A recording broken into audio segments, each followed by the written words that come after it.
Question है हमारा, वृक्ष को पूर्ण करो, x y z के मान ज्ञात करो। x में से 2 और y निकल रहे हैं, 22 3 और 58 निकल रहे हैं, 5 और 3 से 71 से निकल रहे हैं, 7 और z से इससे निकल रहे हैं। तो इस तरह से अगर हम देखें कैसे लगाएंगे सवाल को, देखो 371 में से इन दोनों का निर्माण हो रहा है,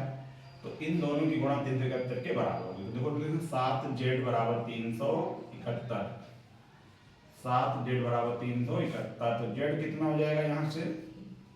z हो जाएगा 371 बटे 7, काट देंगे, 7 पंचे 35, 2 बचे 7 21, तो z बराबर आ गया 53।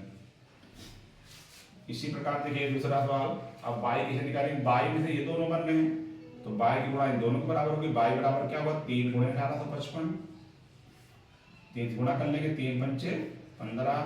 3 पंचे 15 और 1 16, 3 अट्ठे 24 और 1 25, 3 इक्कन 3 और 2 5, 55 65। अब देखिए यहाँ से अगर हम देखें z बराबर x बराबर निकालें,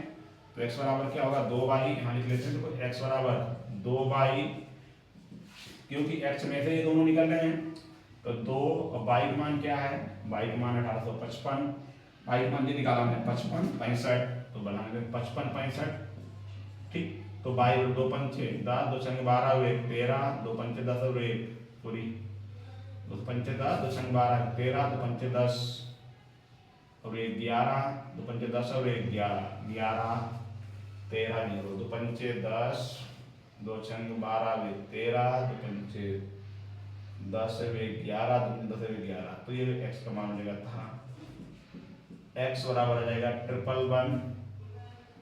30, y बराबर हो जाएगा 55 65 और z बराबर हो जाएगा 53। ये हो जाएगा इसका आंसर।